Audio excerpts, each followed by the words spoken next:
Hey everyone, welcome back to another episode of the Star Wars Minute. It's your daily podcast in which we analyze, scrutinize, and celebrate The Last Jedi one fascinating minute at a time. This is Alex Robinson from alexrobinson.fun. I am Pete the Retailer from PeteTheRetailer.com. I am Tom Taylor from IamTomTaylor.com. I am John Ingle, co-host of the Alien Minute and 007x7 podcasts. And I'm Joe Mazel, co-host of ABCD-TOS. Yeah, that's how it goes. Maybe not the only Star Trek podcast in the world, but probably the best, because I get to do it with Tom, John, and Pete. Sorry, Alex. There you go. That was beautiful. I think I have to buy something with a hyphen now, though. So Did I say hyphen when I meant colon? Can you buy something with a hyphen? I think maybe you're off the hook, because I don't think you can hyphenate. I think hyphens are good. Colons, not so much. Yeah, well, you don't want to hook in your hyphen colon, in? that's for sure. No. You definitely don't. I thought you meant the word hyphen in the middle of the, so that's what you gotta buy. H-Y-P-H-E-N. Right. So. All right. We'll work it out. Anyway, continuing our all-star Smooth as tradition. sand. Okay.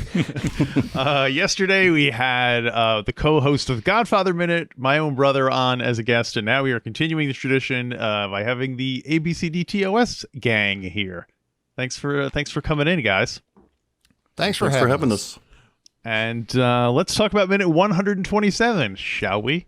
Yes. Minute 127 starts off with Rose telling Finn she saved him, dummy. She saved him, dummy. And it ends.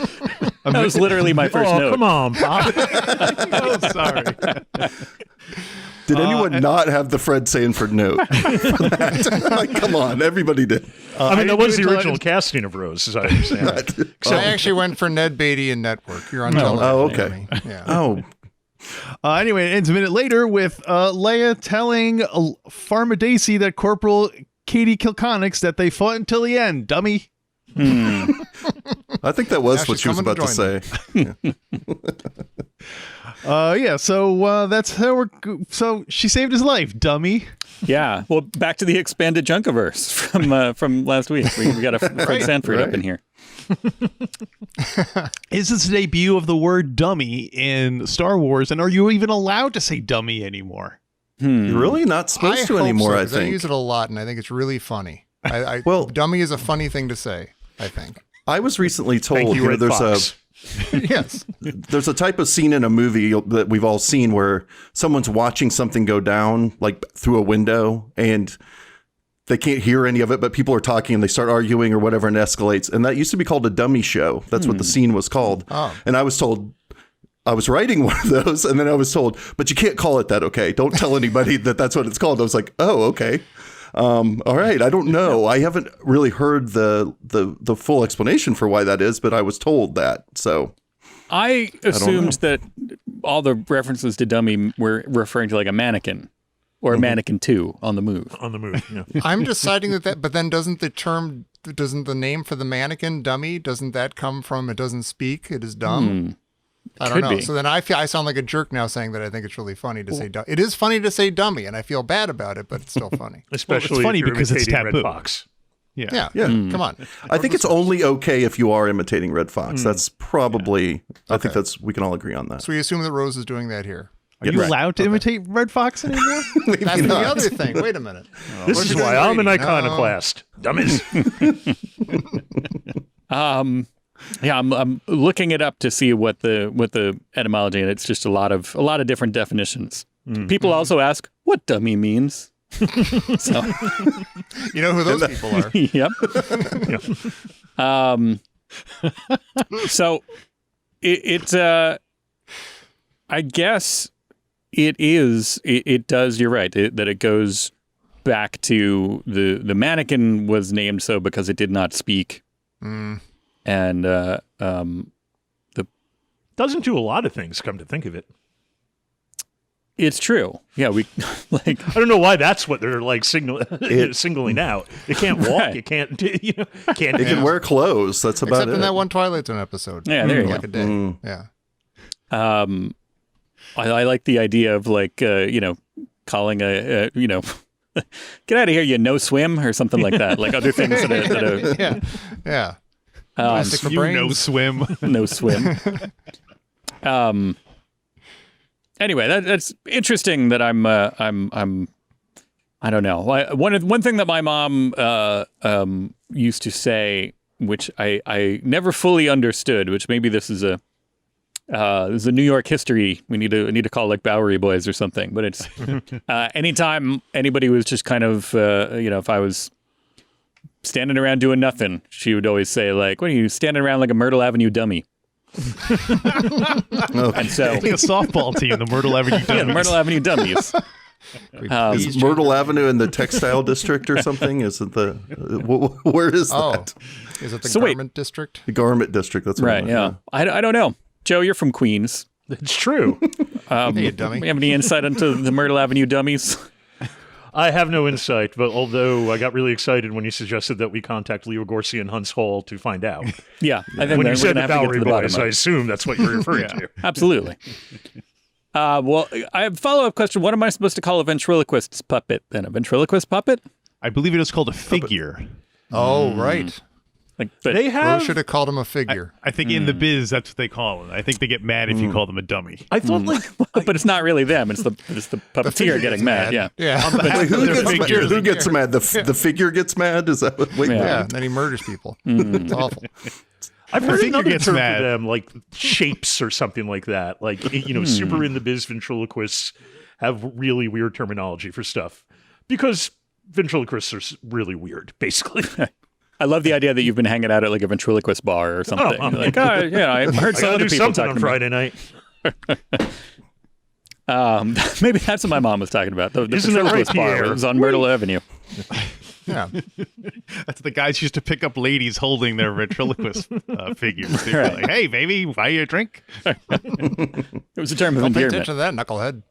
Well, so as if Rose isn't already opening up controversy by calling someone a dummy, she then follows it up with a line that a lot of people, it stood out. That's how we're going to win. Not fighting what we hate, but saving what we love. Your thoughts, It is gentlemen? tough that I sincerely love this movie. This is one of my favorite Star Warses, and I'm happy to be on this show, but this is a very difficult moment to defend and appreciate and love. So it's a nice challenge being on for this minute. Because I don't know how to... I like Rose a lot. Rose is great. I love Rose. But I don't... This isn't her high point. This... I'm not even sure that is true. Is it? Is that true? Is that how you win wars? By not... By Well- save it? Well, tomato. Like if you save somebody, you do it by killing somebody else. In war, I'm saying. I'm not day to day. I think she's trying to transcend the concept of war as it's understood. I think that's what she's saying. Like, so far, no, that has not been how wars have been fought. But she's trying to say maybe it should be. I don't know if that's Wars 2.0? wars. Could we? She's trying Could to we disrupt evolve the in war our war industry. fighting? She's got a startup. Yeah. It's basically an app. This isn't your granddaddy's war. So this line to me is one of these points in a movie sometimes where it's clearly way too on the nose of a line. It's very corny, but it's also true. I think there's a truth in it as far as Star Wars is concerned. Sure. Like where there's a lot of hyperbole in Star Wars, and in this case, I think it wraps up what she's kind of been trying to tell him all along, and then how she feels about him is wrapped up in this moment. So I think it's a good button on their relationship, but it is a cringy. It still makes me cringe. There's no doubt about that. Yeah. But I want to excuse it as being like, well, so what if it's a little too sentimental? I mean, it's better than being cynical, right, in this moment. So I don't know. I want to defend it in that way just to give her the benefit of the doubt. But there's no doubt it's not my favorite line either. I think nor probably anybody's. I think defend might have been better than save. 'Cause as the two of you said, I have to defend this line. Like, it's not, fighting what you hate, it's defending what you love. Sounds a little bit better. Right. Maybe just knowledge a little and less defense. awkward. Yeah. Like a Jedi, so it's not like maybe it's a take on that in a sense, or not a take on that, but it's a similar sentiment being expressed. So yeah, that might have been better, saving what we love. How do you guys compare it to Revenge of the Sith democracy line about democracy dying? What do you think? I think that's a stronger line because It also it's basically underlining what the theme of the movie Whereas I don't think the theme of this movie is we're gonna win by not fighting what we. I don't know. That doesn't seem. Well, it seems weird. The best Finn part is a hated fight. Phasma, and he killed her real bad. True. Right. know? That's not the best basically part that I this- was talking about, though. Okay. But then Luke doesn't fight. He saves who he loves by not fighting. So there's, I don't know. Thematically, I think thematically it works for their story arc as a pair. They've been on this journey together as a pair for the whole movie. So I think it works. Like I said, I think it works as a button for them. I'm not sure if it speaks to the entire theme of the movie, but the democracy line in Revenge of the Sith certainly. I mean, it's a very popular meme now for a reason. You know, like there's a lot of truth in what she says there, and it's in the perfect place in the movie, location wise, and in the point in the movie. So yeah, of course, I think that's a better line too. But And how I don't know. lucky I is just want to Rose? defend Rose. I just want Rose. Rose has taken it on the chin a lot over the years, and I just never want to be hard on her. So maybe I'm going a little too far to defend her. But No, I'll join you on that. yeah. Well, We love it's her. also it's easy to see it as a like I don't know how old is Rose supposed to be in her early 20s or something. That's what Presumably. 20. Sure. Yeah. So Space it's easy years. to see someone that like. I mean, we're all old, bitter guys. So, like, cynic, we've all been around, and like, Sure. it seems like a really corny, cynical line, but I could see it from someone who earnestly meant it as like, well, that's just how I felt at the time. Like, it doesn't necessarily it would speak to her. She's an idealist. Yeah, it's a bad choice made by a character with good intentions as opposed to like. Oh, that was just dumb or whatever. When you know she's what I mean? 50, she will groan at that line. Oh my God, I can't believe I said that. It's like her Please yearbook forget I quote. said that. Finn, remember when I said that? Then God, I kissed you. That was weird. that was really weird because nothing ever came of that. Yeah. Yeah, and then I died maybe for a second. I don't know. Pretty sure I had a concussion. So Yeah. It's also funny to imagine the end of Star Wars where Luke's in the What? trench run. Oh. And remember those good old days when Luke was in the trench run and then suddenly the TIE fighter, Han Solo, we all forget Han Solo comes in to save the day. What if instead Han Solo had knocked the X-Wing out of the trench and said to Luke, kid, we're not gonna win by attacking what we hate. We're going to do it by defending what we love. Let's go to the You just Tashi killed me, Han. station. Wait, Well, but well, they are weren't we? defending what they loved. They were defending Yavin 4. Yeah, That's true. They were To defend defending them, they not had to kill dying. what they hated. Yeah. They loved Admiral Dodonna, right? Who doesn't? I mean, yeah, we all do. Not going to let But them go. wait, so obviously we don't know what was said about the moment in question of her actually like ramming into him yesterday. Are you guys thinking that she made a bad move by doing that? Is that Well, Was I that mean, it's just, discussed, from a or- logistical point of view, it seems like you'd be just as likely to kill the two of you by smashing your Yes. car into the other person's car in order to stop them. So just on that level, it seemed like a crazy kind of. Then her speech would be, we win by accidentally killing what we love, not by intentionally killing what we hate. I'm picturing not like, intentionally by killing poor yourself driving. for no reason? yeah, like two kind of cartoon style ghosts with harps, like angels coming up out of their bodies and going, "This is how we're gonna win." See, that particular moment, just to go back to yesterday, I guess, I've always thought that it was very clearly laid out through like how it's edited leading up to that point, that there was no way he was ever even going to come near that micro Death Star laser thing. That Yeah. the way his ship was like folding up, I've always defended that her decision in that he wasn't going to accomplish anything by Right, doing right. that at Yeah, all. right. It's He's probably a flying straight little down the bit beam. better. Yeah, he was just killing himself, and maybe it's pretty honorable of her to take a chance at least at saving him and maybe killing herself in the process. I don't know. I like that choice, and I definitely think he wasn't stopping that from happening at all. Right. Well, I love the idea of like a different, if you had done this from a different point of view, a certain point of view, that like, cut. He's just like, like flying into the beam, and you just cut to kind of Rose standing just watching as he's like basically like frozen in place because he's like flying against the beam, and he's just like, thinking he's flying. And she's just like, okay, hang on, and gets back in her speeder and like clunk, knocks him out of there. Hits him with a broomstick, knocks him out of the Yeah, exactly. Take a shoe. Thump. Something. I saved something you, did dummy. just What? Something, another little problem with the line that just occurred to me. I'm jumping ahead just a little bit, but she says this to Finn. Finn has this moment of, wow, I just learned something. You know, his look on his face like, well, that was pretty profound. And then when Luke goes out, when Luke goes out to fight them, and Poe says he's doing something here, he goes, well, he's all by himself. We've got to fight. Now that I think about it, that's a little weird. Like, wait, didn't Rose just teach you that that's not how you do this? Well, I but don't then know. he'd be saving what he loved because he loves Luke, right? Oh, so it's like Well, a I've never really loop. met Luke before, so we really don't know. We don't know how well he's about him. Right. Yeah. He does know a lot about Luke. He's the one that had the information, right? In the beginning. He knew who Luke Skywalker was, at least. So I think he loves he Luke knew the because myth. he loves Rey, and that puts him one step closer to being with Rey. It's like the transitive properties. Although, I don't know. The transitive property of love. Isn't that Huey Lewis? Favorite I think it's 50s not doo-wop song. It's not your junior though, so nobody's ever. right. But like I feel like at least on paper or on screen, discounting what we've seen after this, it did seem like he had more or less gotten over Rey to a certain extent because he's more concerned about potatoes. Yeah, exactly.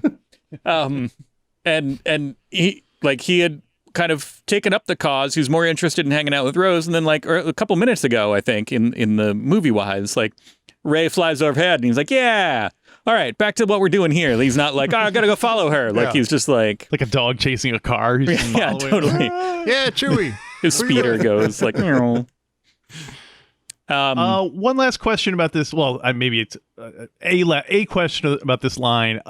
Couldn't you say that Anakin Skywalker's whole trouble was that he was trying to save what he loved? Oh. And now basically, like, I just feel that this line just doesn't feel like it belongs in a Star Wars. It doesn't. But wait, you could do that the other way. That Obi-Wan and Padme were trying to save Anakin, who they loved, and failing at that, they too shorthanded lost the Clone Wars.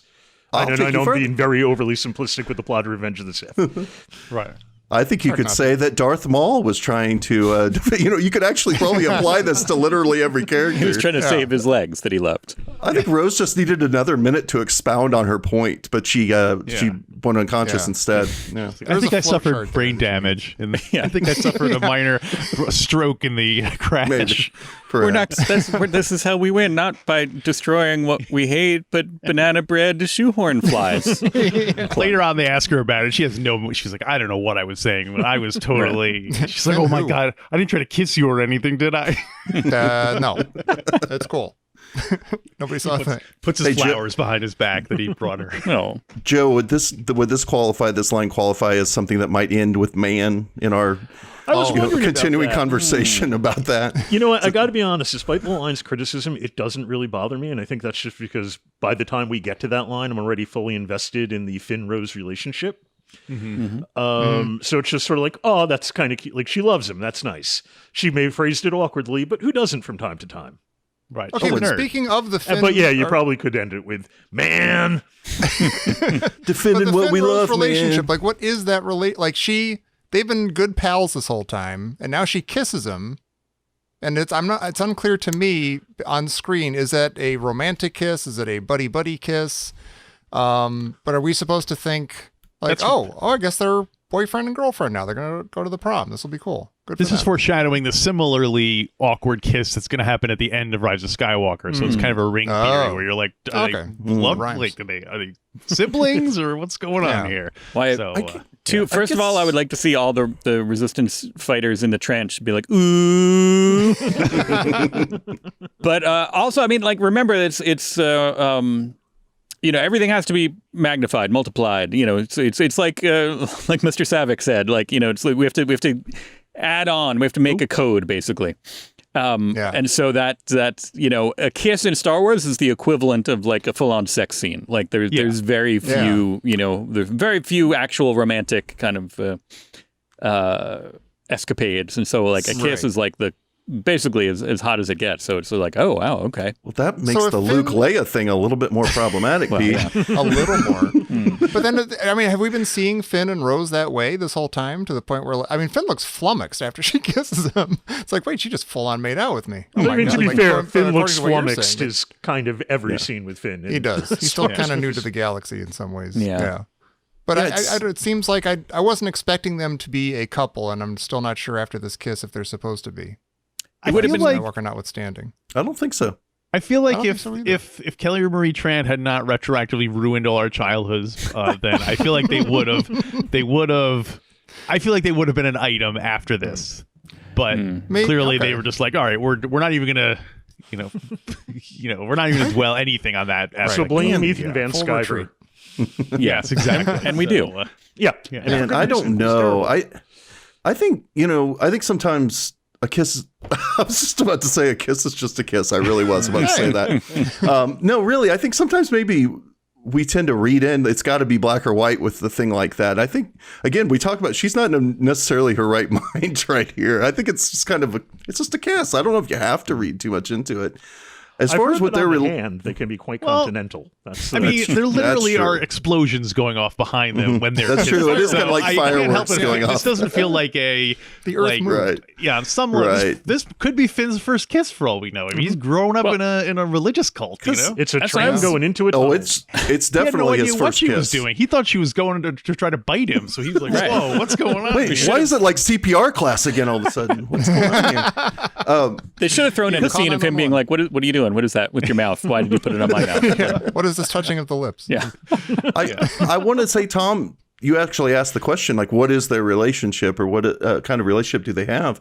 And I've always kind of thought of it as a bit of a Jiminy Cricket Pinocchio thing. Like, I kind of think, well, no. See, again, you're taking it this other direction. Well, we're back to talking she about is- wooden boys. She's a little bit like a Jiminy Cricket for him. She's a little bit of a conscience for him, right? And then all of a sudden it shifts into Tinkerbell right at the end where she's actually like in love with him for the last second, where you never really get that before. But Yeah. Now, do we all have to clap now because she just died? Do we clap if we believe and that'll bring her back to life? It won't hurt. Well, no, I don't know. People Clearly, might not take it the people wrong way clapped. if we're clapping if Kelly Marie Tran dies. I don't know if it's going to work out. She kisses him and then she just passes out. Yeah. Is she He's a dead? good kisser. that's how boring he is. He's so boring. Or a terrible Yeah, kisser. on second thought. She died of a broken heart, Oh, massive she lost the internal will. hemorrhaging. because there was no droid there to tell her to Uba. Yeah. That's so weird. Have you guys ever been in some kind of accident or whatever and someone is literally still in the car and they're like and then like you kiss? That seems like such a no one does that Not in real now. life, right? Right. Well, not recently. the but worst you were possible totally timing. misreading this moment here. Not those I jaws of can't life. feel below my waist and let's prioritize. Oh, I here can. for a second. Yeah, it is a weird, I mean, but it's a strange movie things thing, happen in happens all the battle. time. Yeah. Right. I wonder how many times that does happen in battle now, and people are like, other people are like, oh, now's that one of those times, and the people who they try to kiss are like, what the heck are you doing? Like, we are literally under fire. Yeah. So, anything else about Rose? I was going to move back into the Resistance base here, unless you guys wanted to. I do just sort of wonder if we're supposed to think that she died right here. I keep joking about that, but it does I don't think I thought that in the theater, but I was like kind of looking around like, did she die? She I feel like the music cues, his reaction and the music cues tell us he didn't die. She didn't. I guess die. so. 'Cause Yeah. it would Possibly. be a bigger. I don't know. yeah. I can easily see being thinking that, because she wasn't, again, she played a major part in this movie, but that's the type of character that you introduce a character like that to play a major part and then sacrifice themselves. Like Obi-Wan. Yeah, She's the Obi-Wan to Finn's Luke She is. Skywalker. Right. exactly. I do think there would have been something in the music and the way the scene closed and that would have indicated that to us. Yeah, I do like how exactly. the shot transitions. You should into score the- films, Alex. I do like how the kiss kind of transitions nicely into what's his face on Kylo on top of the in the cockpit of the That's right. monkey-armed Yeah. AT-AT. Yeah, Right. Or He was like, I beg oh, my pardon, he's in the- gorilla-armed AT-AT. He's in the command ship, right? He's in the ship, right? Oh, right. Oh, he's He in the is. ship? I thought That's it was- hovering there. Either Yeah, way, he's in the- I like that you could see No, Rose and Finn in the background. Oh, I love that. I'm a big, love transitions, like creative transitions in films. And I think this was a really good one. You get that laser shot behind them and you get this lovely moment with them. And then you just pull back and for just 1 second, you're not sure you cut yet. And then it pulls back and you go, oh, we're in a whole new scene now. Yeah. Right. And I like it a lot. I like that transition a lot, even though I'm not 100% sure that the scene is necessary. We get this little micro scene with Kylo. I mean, it's cool to hear a bad guy say no quarter. Yeah. No prisoners. No quarter, I guess, no prisoners. No quadas. Which is it. So like what in this instance, what would be the difference between quartering someone and taking somebody prisoner? Like, is that a scale of like, are they being like, isn't that quarter? Like when somebody says like no quarter, that's basically like no, people can't claim asylum or amnesty, but they can't just kind of like run to you and be like, hey, like I surrender, I'm done. Yeah. So like what's the difference between no quarter and no prisoners here?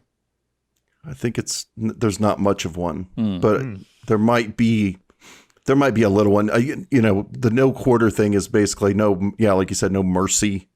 But taking prisoners is that an act of mercy or not? Like, I guess it depends on how you treat your prisoners. Is it an errand of mercy? It could be. Oh, hey. It could be. Ding. Wrong show. Is it an eye mud? Certainly not.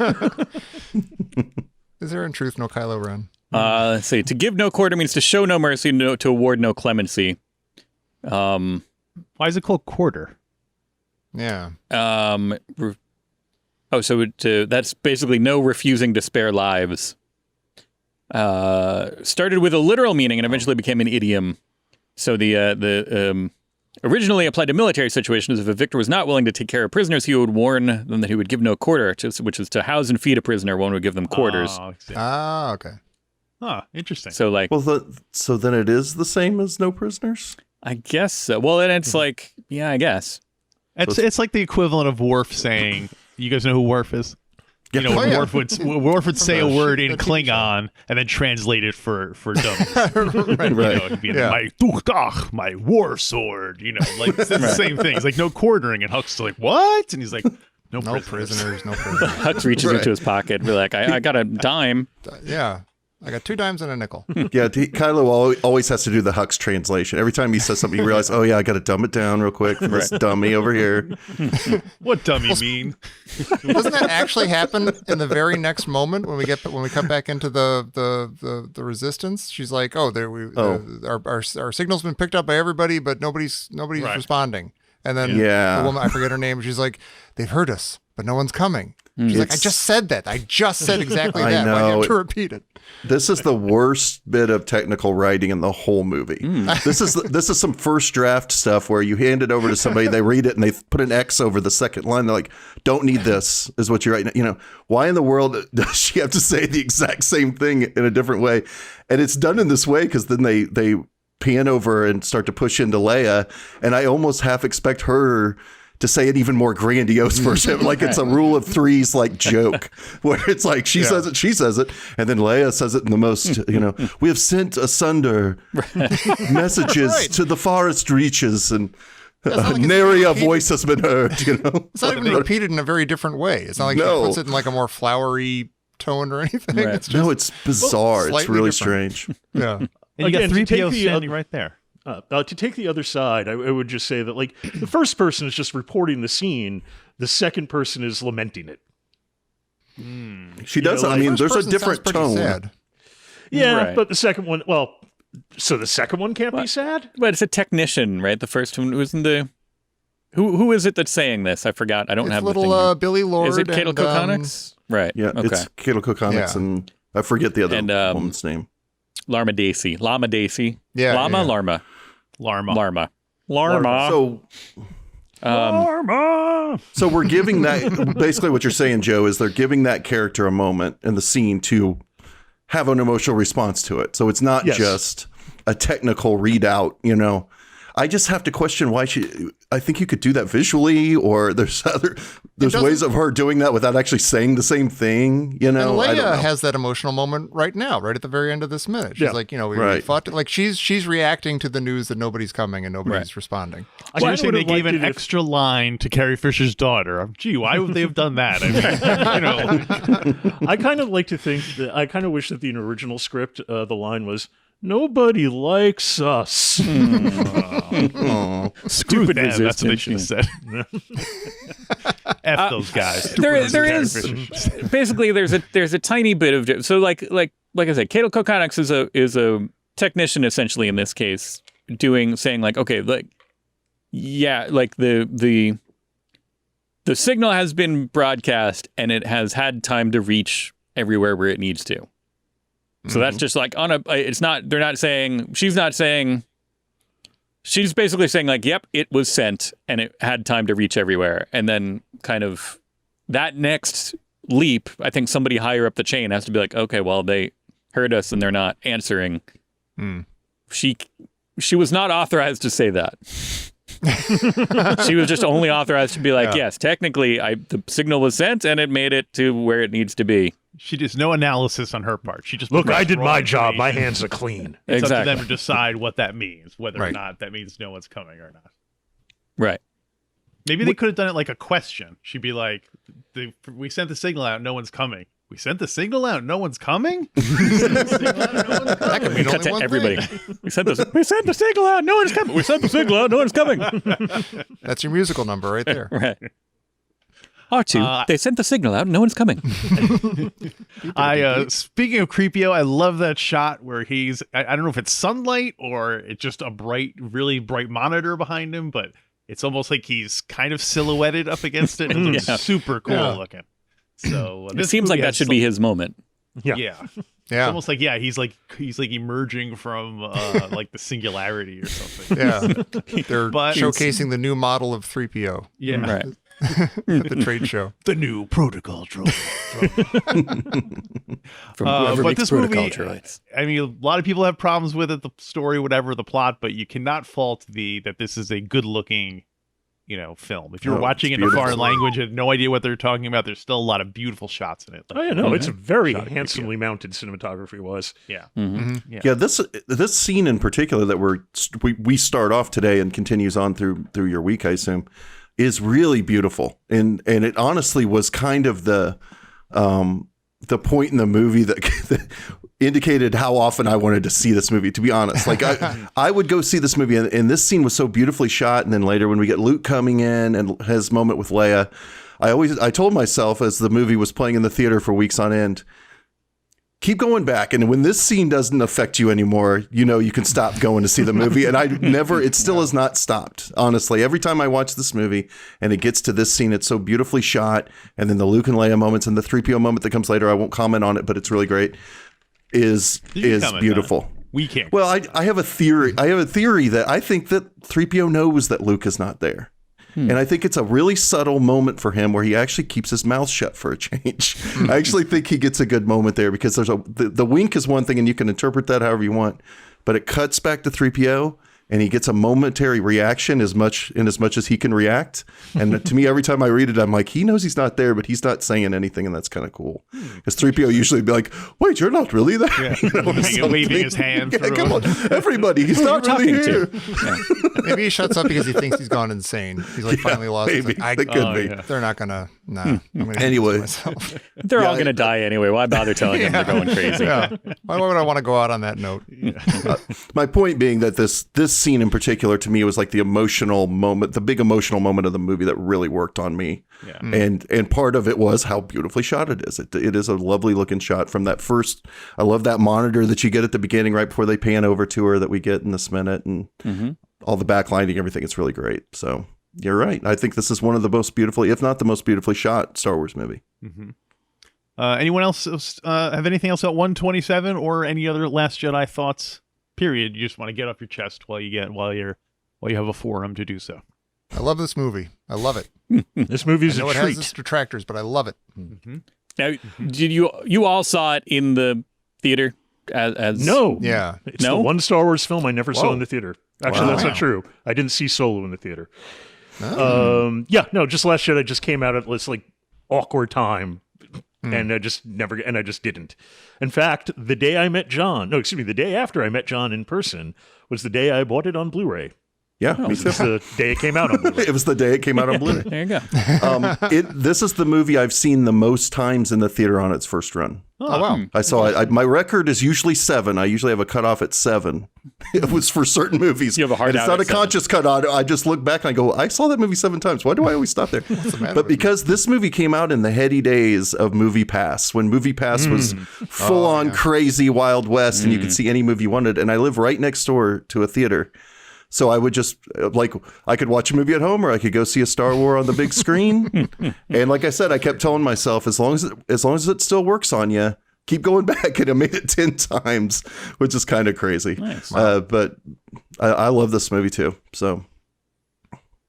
Well, all right. Sounds like that will wrap up minute 127. Thanks for joining us, guys. And of course, you are the co-hosts of ABCDTOS. Pew pew. And also you did ABCDEVO. That's right. Yes. Previous. But like an ad, we didn't spell that one out. Okay. Yes, we talked about extra virgin olive oil in alphabetical order. Yes. ABCDEVOO. But if people enjoy this minute, they should check out those shows wherever you enjoy podcasts. And if you want to comment on the show, call our hotline, 8-Day Greedo. You can call and leave a message, give your feelings about that scene where C-3PO interacts with Luke. Does he interact with Luke? Does he not? Let us know what you think. Do you? Do you interact with Luke? Give Do you us think a call. C-3PO is talking to you through the screen? Yes, so call 8-Day Greedo. Let us know what you think, and join us tomorrow for another All-Star Wars Minute. Star Wars Minute.